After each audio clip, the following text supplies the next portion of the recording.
ಪುಣ್ಯಕ್ಕೆ ಶಿಡ್ಲಘಟ್ಟದಲ್ಲಿ ಪೌರ ಕಾರ್ಮಿಕರಿಗೆ ಸ್ವಾಭಿಮಾನ ಅನ್ನೋದಿದೆ.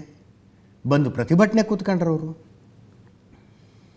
ಅಮೃತಾ ಗೌಡ ಕೂಡ ಧೈರ್ಯ ತೋರಿಸಿದ್ರು. ಚನ್ನರಾಯಪಟ್ಟಣದ ಮಹಿಳೆ ಧೈರ್ಯ ತೋರಿಸಿದ್ರು, ಕಂಪ್ಲೇಂಟ್ ಮಾಡಿದ್ರು. ಎಲ್ಲಿದು ಕೂಡ ನಮ್ಮ ಭದ್ರಾವತಿ MLA ಮಗನ ಕೇಸ್ ಆದಂಗೆ ಆಗತ್ತೆ ಅಂದ್ಕೊಂಡಿದ್ವಿ. ಹೆಸರು ಹಾಕಿ ಕಂಪ್ಲೇಂಟ್ ಕೊಟ್ಟರು ಇವರು. ಅಲ್ಲಿ ಗಣಿ ಮತ್ತು ಭೂವಿಜ್ಞಾನ ಇಲಾಖೆ ಅಧಿಕಾರಿಗೆ MLA ಮಗನ ಹೆಸರು ಹಾಕಿ ಕಂಪ್ಲೇಂಟ್ ಕೊಡುವಷ್ಟು ಧೈರ್ಯ ಬರಲಿಲ್ಲ. ಇವ್ರಿಗೆ ಧೈರ್ಯ ಬಂತು, ಕಂಪ್ಲೇಂಟ್ ಕೊಟ್ಟರು, FIR ಆಯಿತು. ಅದಾದ ನಂತರ ನಾಪತ್ತೆಯಾದ ರಾಜೀವ್ ಗೌಡರು ಹೈಕೋರ್ಟಿಗೆ FIR ಕ್ವಾಶ್ ಮಾಡೋದಕ್ಕೆ ಅಪ್ಲಿಕೇಶನ್ ಹಾಕ್ಕೊಂಡಿದ್ರು. ನನ್ನ ಮೇಲೆ ಸುಮ್ಮನೆ ಕೇಸ್ ಹಾಕಿಬಿಟ್ಟಿದ್ದಾರೆ, ಈ FIRನೇ ರದ್ದು ಮಾಡಿಬಿಡಿ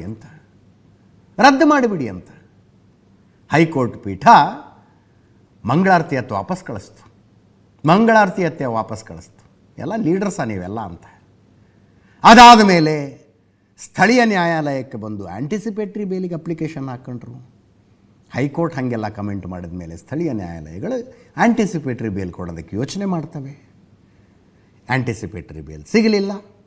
ಪೊಲೀಸರೇನೋ 3 ತಂಡಗಳನ್ನು ರಚನೆ ಮಾಡಿದ್ರಂತೆ ಇವ್ರನ್ನ ಅರೆಸ್ಟ್ ಮಾಡೋದಕ್ಕೆ.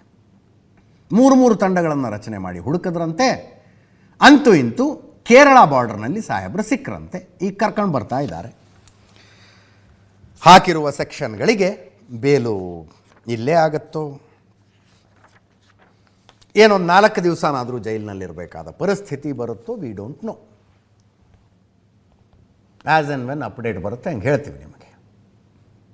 ಸದ್ಯಕ್ಕಂತೂ he is in police custody, ಕರ್ಕೊಂಡು ಬರ್ತಾ ಇದ್ದಾರೆ.